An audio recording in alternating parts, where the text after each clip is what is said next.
Yeah, let's go ahead and get started here. So just wanted to take a second to thank you all for tuning in this evening. We are so glad that you're all here with us. I'm Amanda Dexter, the COA president, and tonight's program and the upcoming webinars we will be hosting are created just for you.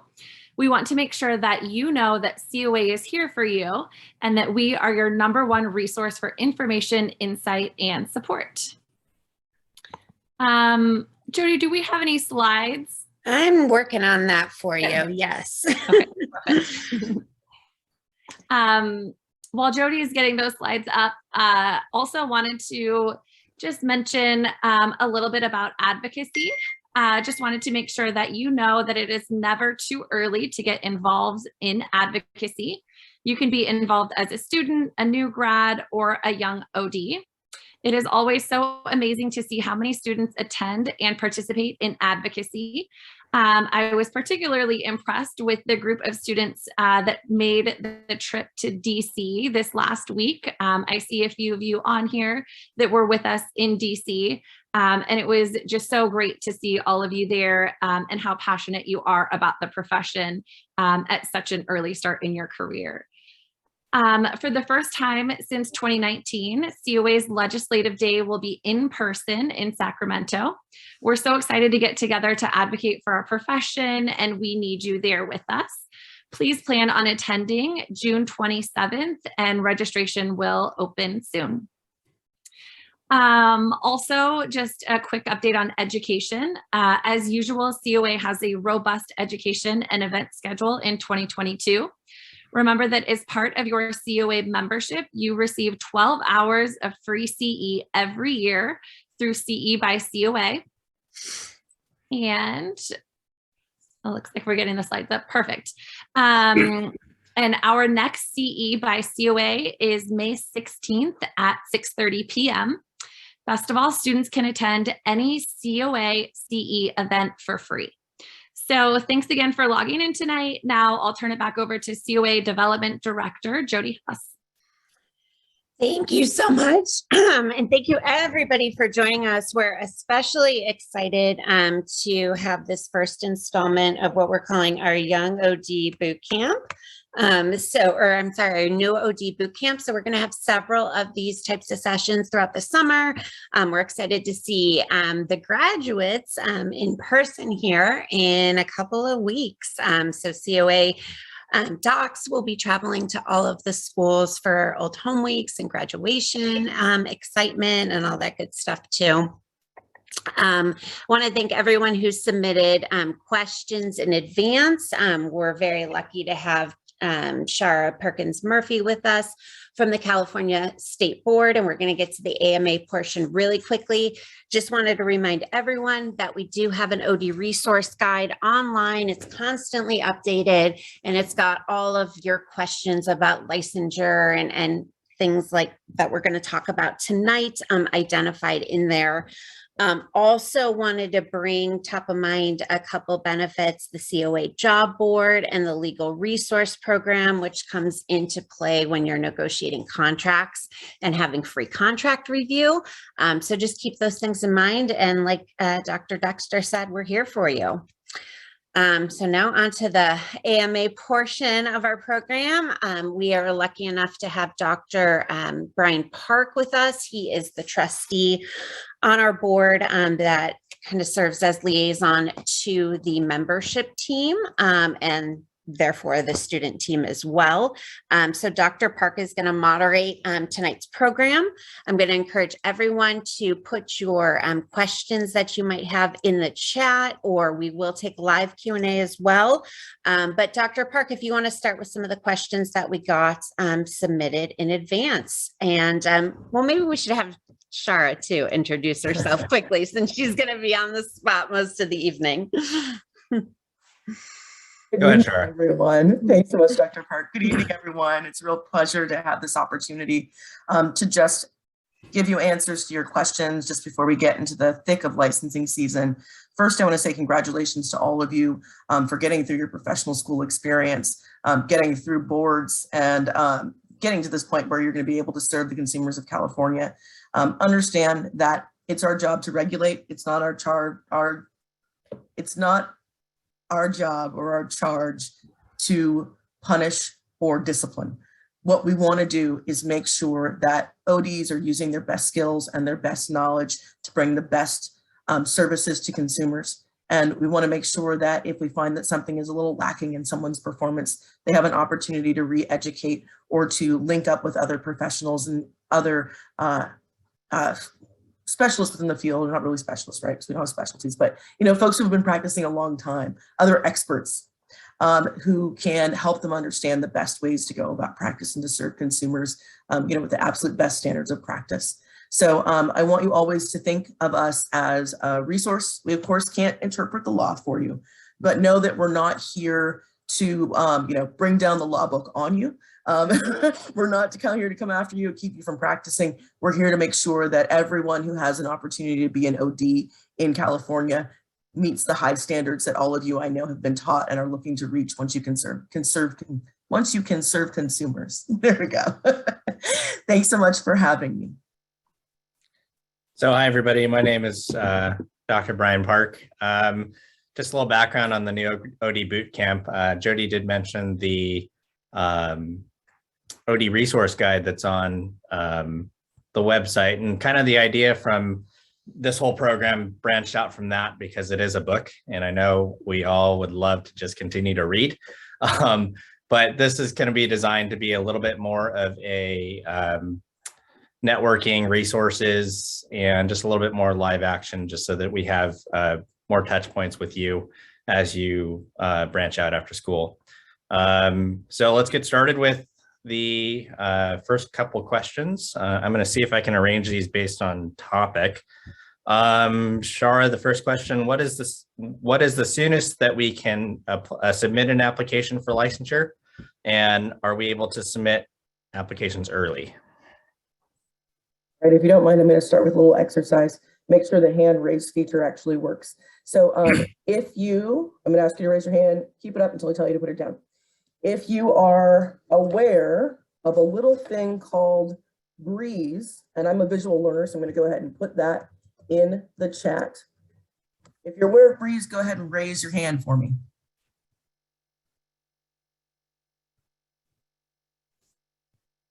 Looks like it's working. It looks like it's working. Awesome. Okay, everybody, go ahead and put your hand down for me. Breeze is the licensing system that we use for applications. So if you're not aware of it yet, I'm glad we're here talking tonight because I need you to get on it and start getting yourself ready. Now is the time to start applying. So I'm going to do another one. Raise your hand for me if you are aware that you need a passing score on the California Law and Regulations exam in order to become a licensed optometrist in the state of California.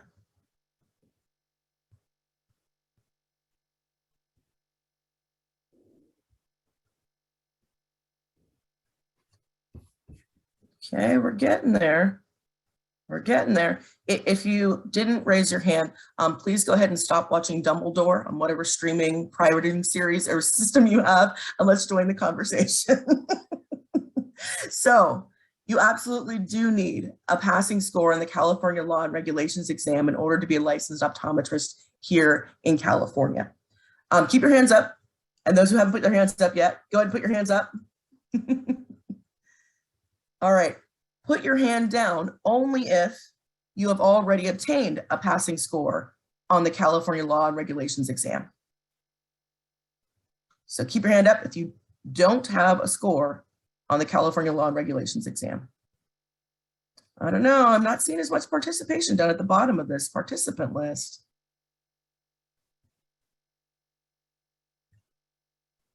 Okay, so right now, everyone should have their hand up, unless, of course, you have already obtained a passing score on the California Law and Regulations exam. And this looks like I'm happy about the list. Okay, good. How many of you are already scheduled to take the California Law and Regulations exam? Go ahead and put your hand down if you're already scheduled. Oh, I like this too. This is wonderful. All right, give me one quick second. And I'm going to give you one more resource.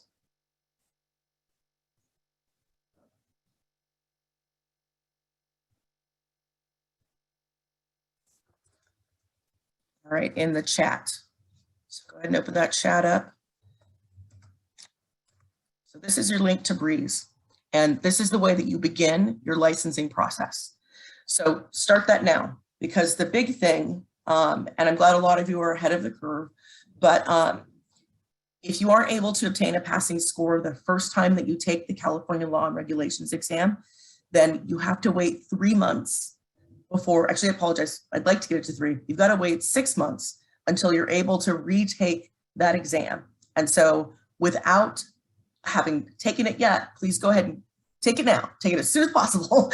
Go on, click on that Breeze, create your Breeze account, get in there and schedule an appointment to take your exam.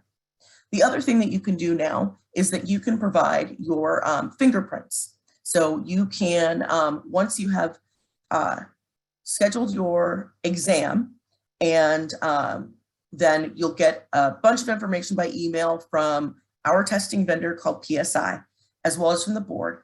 And then we'll give you an opportunity to complete the board specific, and it's even more than board specific, the optometrist specific live scan form. So we want to remind everybody, don't go out on the internet and get a random form.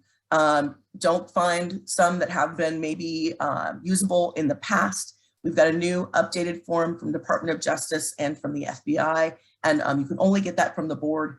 We make sure that we're giving it to folks who have already scheduled their exams. And so in this period before graduation, you can go ahead and take your test, and you can go ahead and complete your live scan. And that can happen at any like UPS or USPS store.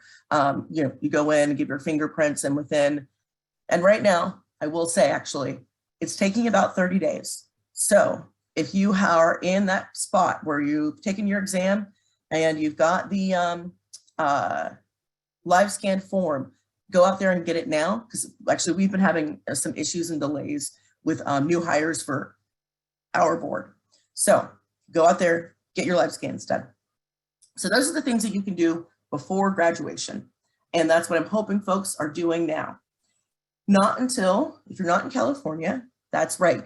Awesome. I hadn't thought about folks who are, of course, out doing their residence or externships. Right. So you're going to need a hard card. Same thing. So when you sign up for your exam and you get that information in the emails from the board, then go ahead and say, hey, I'm actually out of state. I'm going to need a hard card for that. And so then we'll have one of our folks send that hard card out to you so that you can complete it in the state that you're in and send it in to a processing center. Just 1 second. I see I've got a couple of things.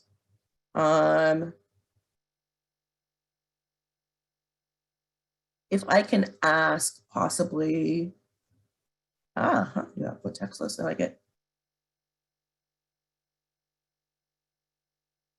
Okay, gotcha. So I see, it says to email the live scan form, but once it is complete. So you want to email that to optometry licensing at dca.ca.gov. Okay. And I think that we're also working on an opportunity for you to be able to actually add that to your Breeze profile. So I've been told that we've got new functionality that says you can upload documents. And so you want to go in there, try to upload a document, pick the most specific name for it. So it should be, fingerprints, live scan, hard card.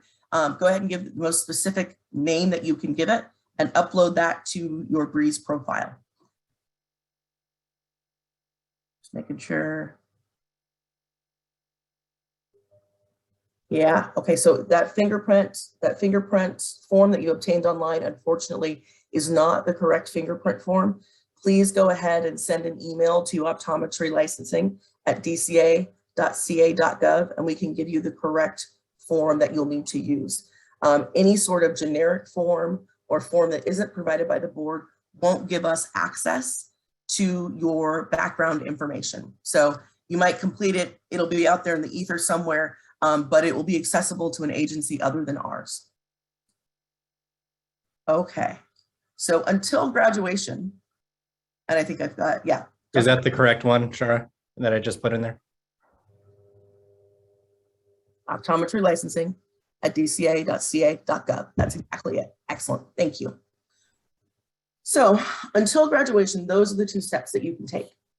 Once you've graduated, Our system will be able, and once you've graduated, will then get transcripts from your institution. And the system will realize at that point that you have graduated, and you'll step into part 2, which will give you an opportunity to pay for the first wait. I want to make sure I'm doing this exactly right. Right? That's right, also that. So you apply for the CRE, complete your fingerprint requirement. Once you have passed all of you passed the CLL, the California Law and Regulations exam, and you've passed all 3 of your boards, then you can move to step 2. And so that you're aware, your board scores are sent to us directly from NBEO. And those aren't triggered, that doesn't happen until after your graduation day. So there's kind of this, well, I'm graduated, let's do all the things. Give us a minute, because we need your institution, your optometry school, and we need NBEO to send us those files in order to move forward. So once we've got that, you'll be able to move to part 2, and you'll need to submit your photo and your OE tracker number, and make your payments for your fees. So once you have submitted part 2, we have your transcripts, we have your letters of verification, we have your NBEO scores. We'll then have an analyst in our board process your application. Now, if there are things that are missing on that first process, then what we'll do is we'll say to you, thanks very much for submitting these items. These are the items that we need back. And I think this is the big thing I've got to help everybody understand. We've got to give everybody a chance to have that first review. So 200 to 300, Christine, what's our graduating class this year? I haven't checked the exact number. And you don't have to have it off the top of your head. I don't know offhand, but it's 100. It's almost 200 probably. It's almost, okay, yeah. So that all comes in at once, right? And you've got to give us an opportunity to make sure that your documents are there. And so before we can go back and look for the documents that you've given us after we send that deficiency notice, we've got to be sure that we can get through everyone to get a first chance to be licensed. We've increased our capacity this year. We will have 2 AGPAs, Associate Government Program Analysts. It's like the best you can get before you can become a manager. So the most highly trained of analysts. And then also a management services technician and an office technician. We're also working to bring in another office technician and to backfill our staff services analyst position.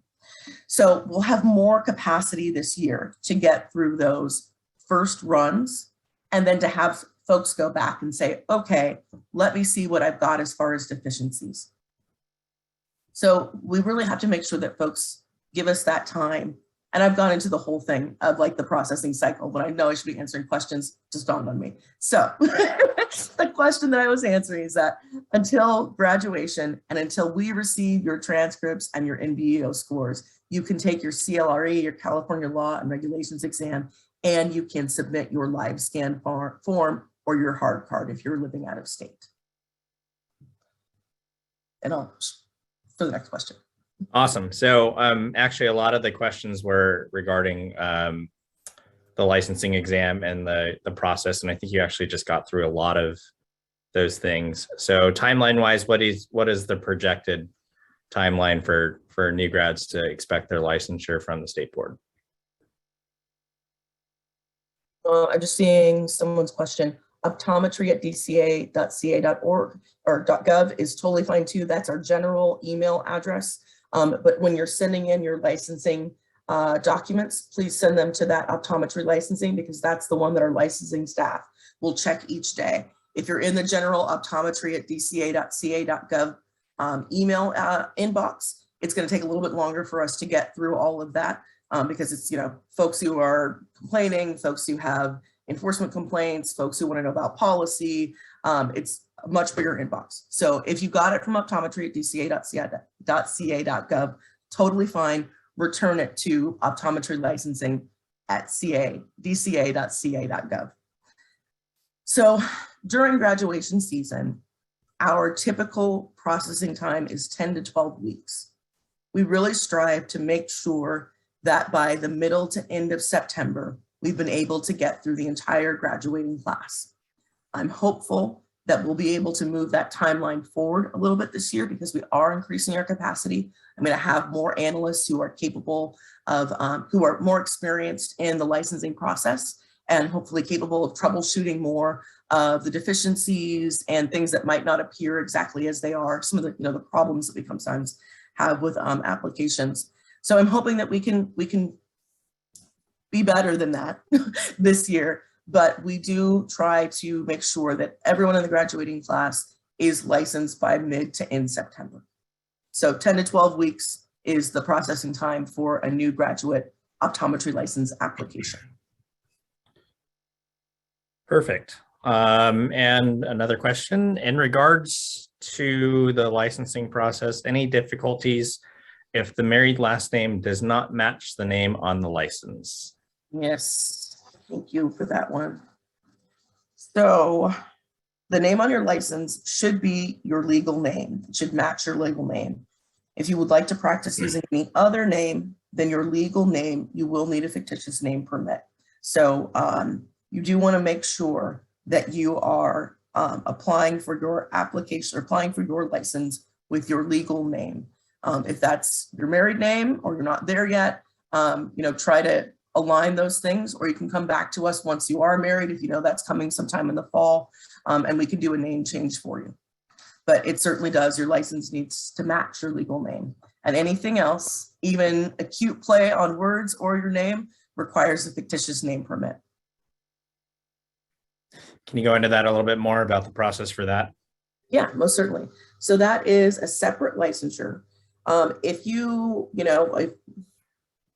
your name's Odie and you want to go by Odie the optometrist as your business name, that isn't your legal name and it doesn't include, or it's not your legal name. And so what you need to do is apply for a fictitious name permit that is also done through Breeze. I think that it's right now we're at a $40 application fee. And it basically says, this is my address of record. This is what I'm going to call my practice. And then I will abide by web marketing, email marketing, Twitter, Instagram. I will keep to that name so as to not confuse consumers about who it is that they're receiving service from.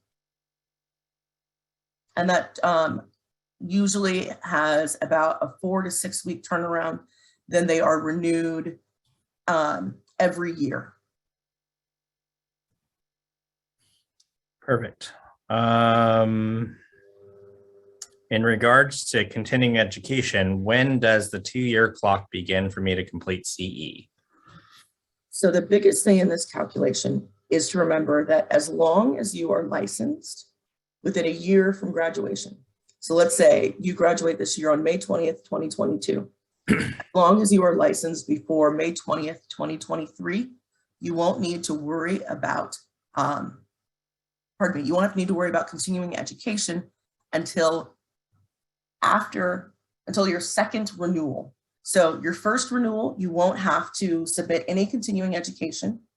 And then after that renewal, you'll need to do your 50 hours. And so when you renew a second time, that's when you're going to submit your certificates of continuing education. So as long as I think everybody graduates in the month of May this year, right? There's nobody in June. As long as you are licensed before May 31st, then of next year, then you will not be required to do continuing education in your first 2-year cycle. Can you review the continuing education requirements for them as well? Yeah, certainly. So it's 50 hours of continuing education. Current law is that you can do 20 hours of independent study. That does not include the forum that we're in tonight. So if you're able to do an interactive, there's a requirement for cameras on, there's some sort of questioning or polls, interaction during the continuing education, that can be considered, that is considered live CE. So that would count toward the 30 hours of live CE that you need to complete in your 2-year cycle. And then 50, 30, oh shoot, Dr. Park, remind me. Yes. What's the count for just glaucoma? 10. That's right. Okay. So all of you will come out with the glaucoma specialty or certification. So that will, you need to complete at least 10 hours of glaucoma focused continuing education. Then ocular disease management has to be, there's still the 35-hour requirement? Yes. Okay. Let's see. No, so it's not on, I was just looking, no, there was a time when we used to do birthday month that is no longer the renewal cycle for ODs. Oh, I love when kids join. So no, it definitely starts on your, so it starts on your license date. So if your license is issued to you August 13th, then August 13th is a big day in your professional life every 2 years from now on, okay? Regardless of your birthday. And, you know, again, because we do have to work through so many applications, it'll vary for folks. But whatever day your license is issued on, 2 years later, I'm going to say 2 months. So 22 months later, please make sure that you've submitted your renewal. Perfect.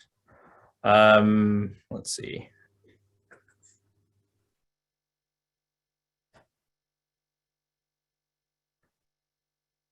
For anybody, we do also have, one of the things that I asked was for school and graduation year. We do have quite a few students from out of state. Thank you for showing up.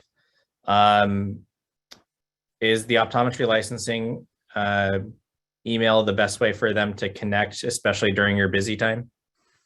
It is, yeah. The optometry licensing is the best way to connect. We're hoping, as I said, we've got the different kind of layers of staff. So as I said, we're hoping to have 2 office technicians who are going to be answering the phones in order to try and get your inquiries to the folks, our analysts who have the most information and know how to run the system. But know that that means that they've got to take that message and get that to the folks who are processing. So really and truly, the optometry licensing email is your best way to provide documents or to communicate. And for those students that are third, second, or first years on the call, these probably will be questions that are better for you since you haven't taken the law exam yet. Where do I get study materials for the law exam, and what's the best way to prepare for that? So when you submit your request, you will receive an email back from PSI, that's our third-party testing vendor, that includes study guides and some information about the percentages covered on the test. You can also find booklets on our website, but really and truly, the best place is right here on Ledge Info. This is from the state of California, the Practice Act for your profession. It's where the most up-to-date information is, the most up-to-date statute that governs your practice. And reading that and remembering the dates and the length of time and the process within which, that's your best way to study. Read that statute. Read it, annotate it, highlight it, understand what it is you're allowed to do and what you're not allowed to do within the state of California. And if you can come out having read that, I know it's not fun, but if you understand the statutes that govern, and then also the regulations, one quick second. So Shara, I have a question for you. This is Christine. You know, of course, the law was just changed as of this year, and that part, that the link that you just sent isn't updated with the new law, but neither is the test. Is that right? The test hasn't been updated with the new law either. So I'm just trying to wonder, are students supposed to be studying the law as it was and it's printed in what was sent, or is it the new changes as of January 1st, 2022? So California Legislative Info does include all of those statutes, everything that was enacted as of January. Oh, okay. Yes. And I have to think back just a moment. When did I approve the exam? I approved the exam in late February. So there is a need for you to understand, and it's somewhat minimal. Really and truly, our Practice Act changed most for opticianry as far as being enacted. We've got some changes, right, Christine, that are going to happen in 2023. But for the most part, those things that, there's some minimal changes to Practice Act that became enacted on January 1. So if you, and then let me pull in the Code of Regulations.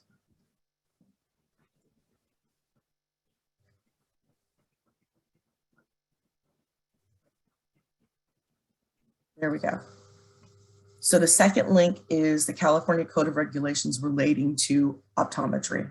This is the other place where you want to read and understand, and this is particularly about process. How long do I have? What do I need to submit? Reading through these and getting to know the law, whether that is statute or regulation, is really what's going to be the best study practice for you in order to get through that California law and regulations exam.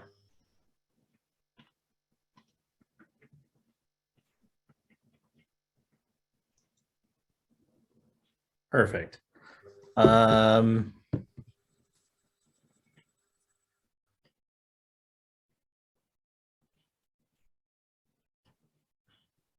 So I just had a message directly sent to me. I'm doing my residency in Arizona next year and most likely will come back to practice in California after. When do you think is the best time for me to take the law exam? I would say now. Yeah, I agree. There's nothing wrong with carrying multiple licenses in multiple states. Getting the process started as quickly as possible is probably the better thing to do. You have an opportunity to obtain that passing score if you've got to wait 6 months on the California law and regulations exam. Also, you get yourself, right, you need to be licensed within that first year after graduation so that you will be given clearance from continuing education because you've just come through extensive education. So if you wait until after that year from graduation, then you will be required to complete continuing education in your first cycle. Perfect. This was another one that was given to me by another one of our COA trustees that is on the call, Dr. Rochelle Lynn. And this might go for Christine as well. Can you explain the differences between COA and the State Board of Optometry?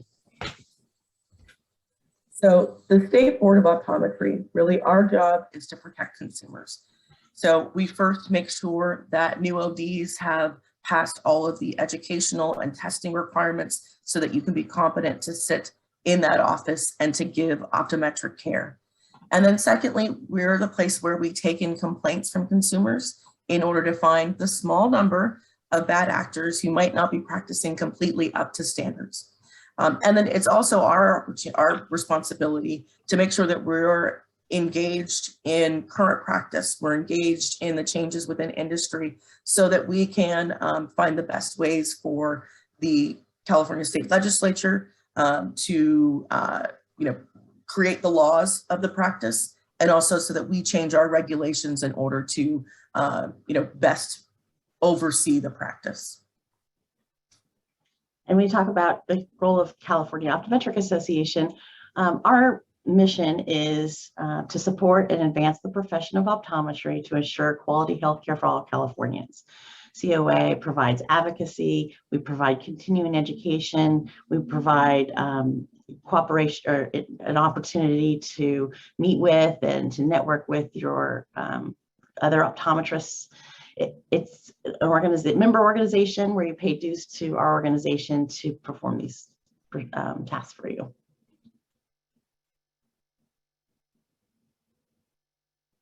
So this other one came through, and this could be for any of the optometrists on the call.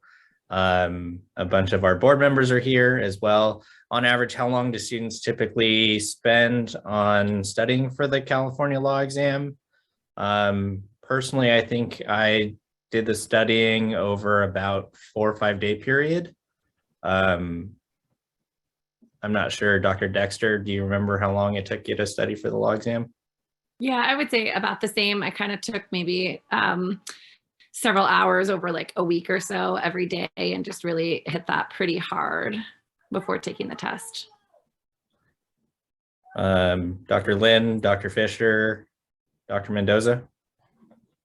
Yeah, Dr. Mendoza here. I want to say it was about the same. It was maybe 3 to 4 hours a day for a few days, probably for a week, I want to say. If I can recall that, yeah. Geez, I think I'm the outlier. I think I spent several weeks studying, not continuously, and I also took some review course that was offered through a doctor at CCO. Because if you don't pass this one, then it's 6 months until you can take it again. So it's considered pretty high stakes. Yeah, I took a few weeks to study for it as well. Lots of flashcards. There was, at the time, there was a lot more detail on what diseases you had to wait for certain amounts of time for, refer within certain amounts of time. There was lots of little detail things, and you just had no idea what was going to be on the test. So I was coming from out of state too, so it was a little more challenging. Perfect. And then if all the students hadn't noticed, all those people that just announced themselves, they're all members of the Board of Trustees for the COA. We are all resources for you. Please do not hesitate to let us know if you have questions. Let's see if we got a couple more here. While we're waiting for our license to be approved, can we work for an OD and have the other OD sign off on our charts? How do they go about this? No. Until you are a fully licensed optometrist in the state of California and you've got your license to display within your office, you are not able to fulfill the duties of an OD. And unfortunately, we have times when folks aren't willing to wait until they've got that paper license to put on the wall. And if there's an issue, and there have been reports of issues, then that is without a doubt an action for which we would take disciplinary action against your license. So not until you've got your paper wall cert to put up in your office can you, unlicensed optometric assistant. Yes. So it's those objective tests before an OD does their subjective evaluation and does a comprehensive exam. If you're not a licensed OD with the paper in your hand to put on the wall, please don't participate in serving clients, customers, patients in anything outside of those subjective tests that an unlicensed optometric assistant is able to do.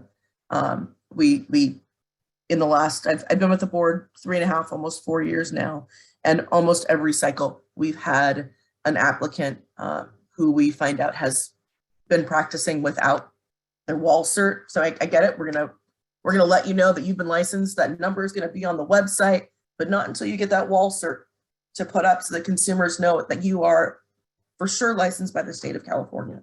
Please do not engage in the practice of optometry. Definitely isn't worth your time to do that because the penalty is not worth it. So until you're ready, until you have everything, I would recommend against it. So if we completed continuing education hours during the period in which it isn't required yet, will the hours roll over? No, they will not. The hours must be completed between your first renewal and your second renewal. So as long as you are licensed within that first year after graduation, you'll go through your first renewal. You won't be required to report CE. So then your second renewal, between your first renewal and your second renewal is when you will need to complete your 50 hours of continuing education. They don't roll over from license period to license period. Only those that are conducted in between two renewal cycles may be applicable to the next renewal cycle. Perfect. At the end of every CE, you should receive a receipt for your hours that you created with your dates and everything. Best thing, either log them in OE Tracker, create a spreadsheet on your own computer personally to track them. So remember that the CE requirements always are going to line up with the dates on your license. So there's a time that it starts and time that it ends. So that's where your 50 hours just need to be within that limit. So best way to keep track. And also too, want to make sure that folks know, if a CE course provider tells you that their approval is pending, please be wary of that. If there is an issue with approval of that CE course and it shows up within your list and you need it to get to your 50, whether or not someone said is pending, if it's not currently approved, and there is a list on the website, give me one quick second to bring that up. Anyone wants to give you a certificate basically that says pending approval, realize that that's not going to necessarily, it's no guarantee that that can be applied to your continuing education hours. Anything that's given to you by COA, anything that's given to you by any of the optometry schools, anything that's COPE certified, those will count. But if someone says that they're waiting for an approval from the state board, be wary of that and know that it's entirely possible that their application might not be accepted, and those course hours, if short, might end up in an audit and a citation on your license in your next renewal period. Maybe a good opportunity to also go through what is CE that is approved by the state, state board, COA, COPE, differences between those. Yes, one quick second just to get this link. It's after 6. I can't double or multitask as well. Okay, so that's our current approved list of CE courses, those that are approved by the state board. Courses that are given to you by COPE, and so are courses that are COPE approved and COPE certified. Right, Christine, what's that? I want to make sure the language is right?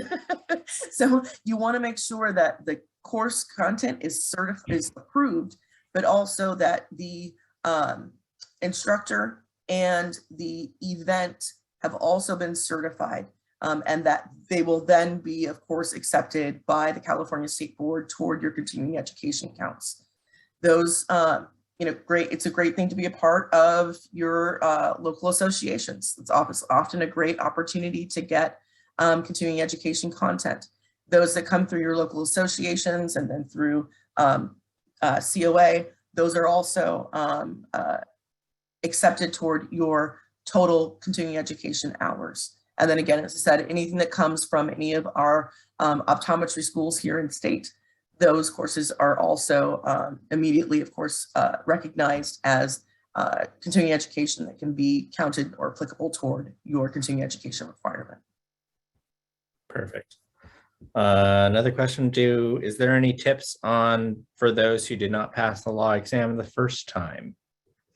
I mean, I think you've got a great resource here in this room. You've got a whole bunch of students who have taken the law exam and who have obtained a passing score.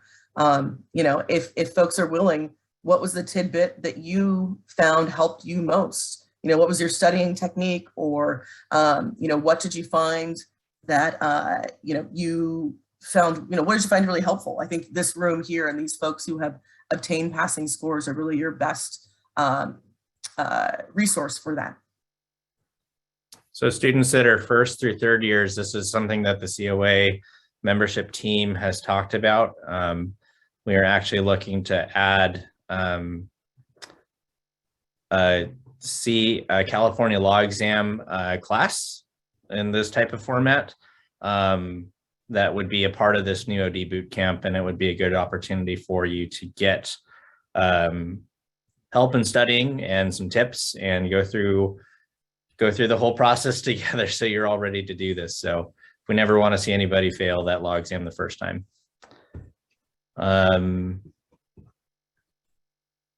A handful of my class had our live scan fingerprints done through a verified company at the beginning of our 4th year.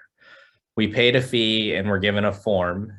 On the form, it assigned us an ATI number, and we looked it up, and it was submitted to the FBI and DEA. Does this mean the live scan service sent it to the state board already, or do we have to upload to a website posted above? So I hope that you received your form from the board, right? Because that's the only way that it will actually reach our agency. And I don't know our ATI off my top of my head, and I wouldn't give it to you if I did, because I want to make sure you get the right form from the board, from staff, because I don't know what I'm doing. I don't process those applications. But as long as you got your form from the board and you went to a reputable live scan, it means that it will be sent to DOJ and FBI, but you also want to upload a copy of your live scan form just in case there are any issues with transmission from DOJ or FBI back to the board. That way we've got your completed form and we can, work our back channels in order to try to find the results that should have been generated by that first scan. Perfect. Is there a fee we can pay to expedite our licensing process? Oh, no, friend. No, and please don't offer any. That is corruption, and it's certainly not something that I or my staff can be involved in. It's an 8 to 10 week or a 10 to 12 week processing time, and we certainly do process them first in, first out. Again, everybody's got to get that first review.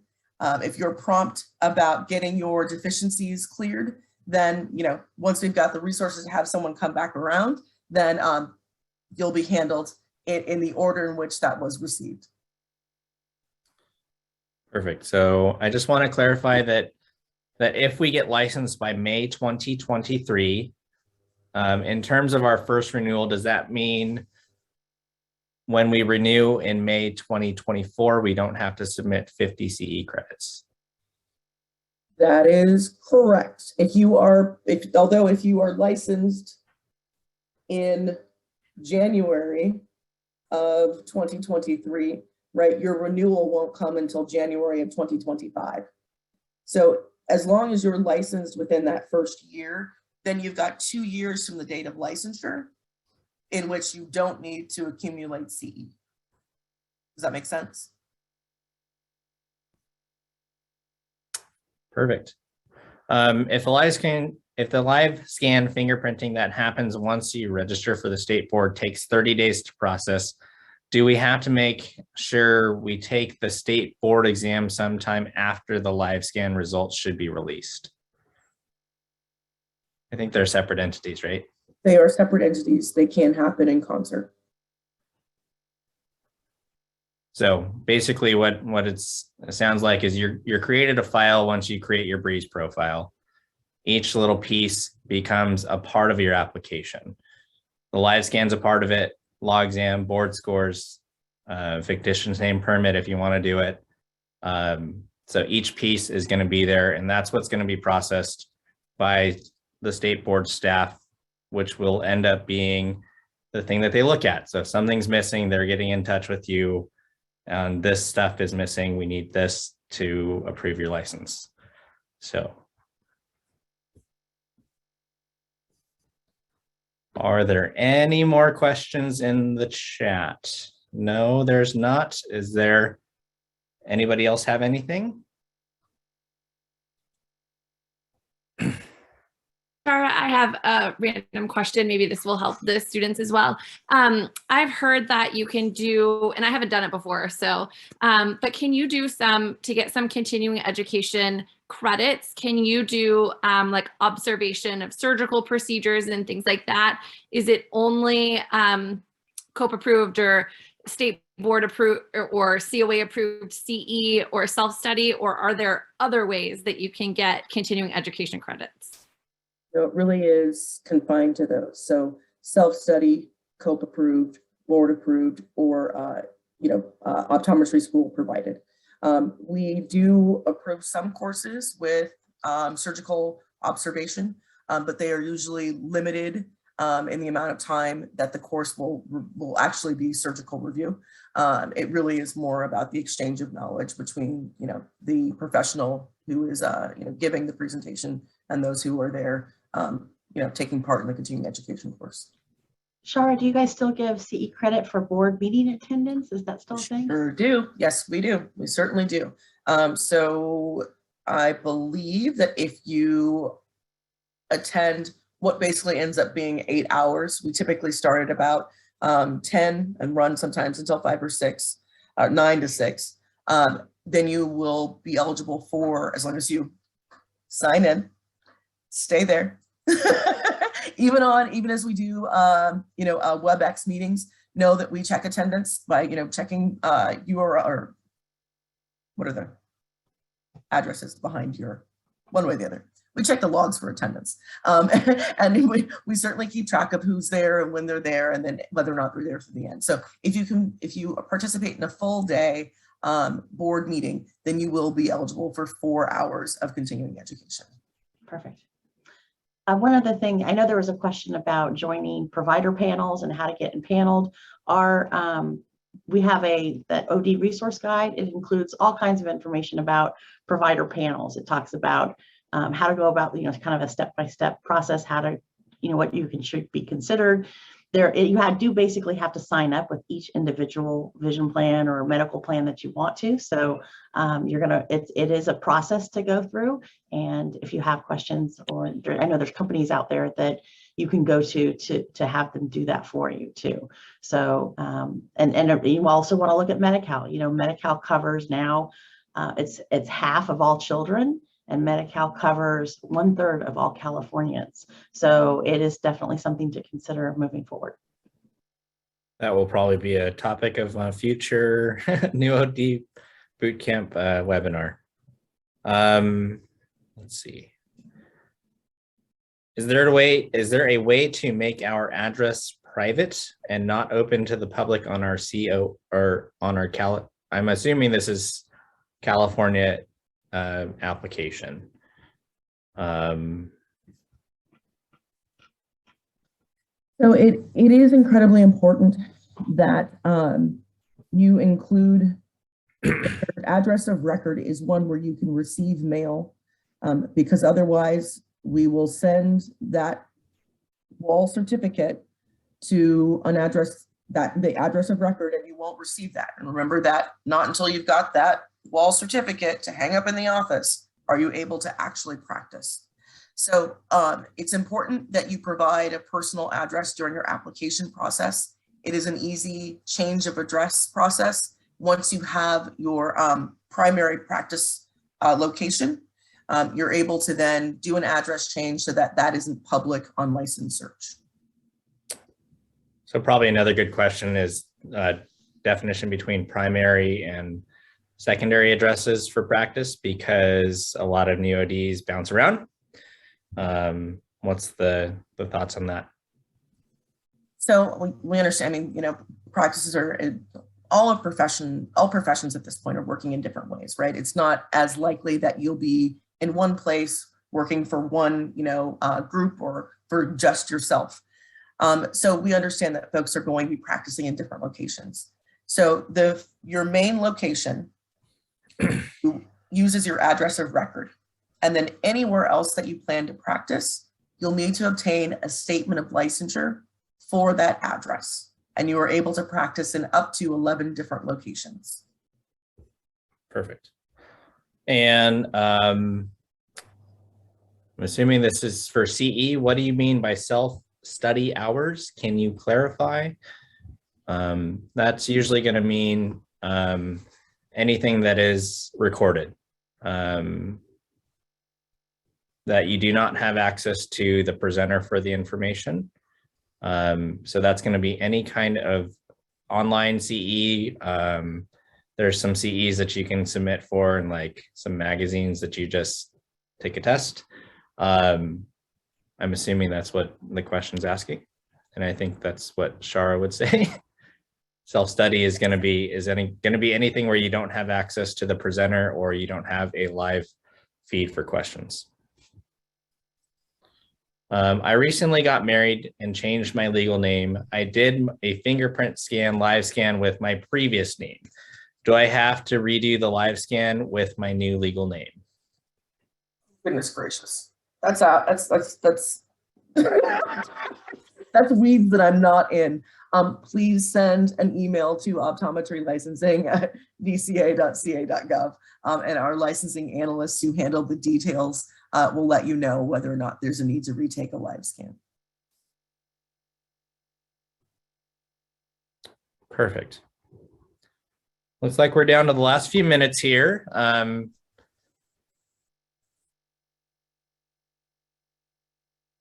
So back up to the other question. Can I submit a live scan that I've already done since my social security and date of birth are the same? Is that still a email question? No, that's no, you're not able to use a previous live scan. In order to protect your privacy, your live scan background check results are only made eligible or made available to the agency that you designate.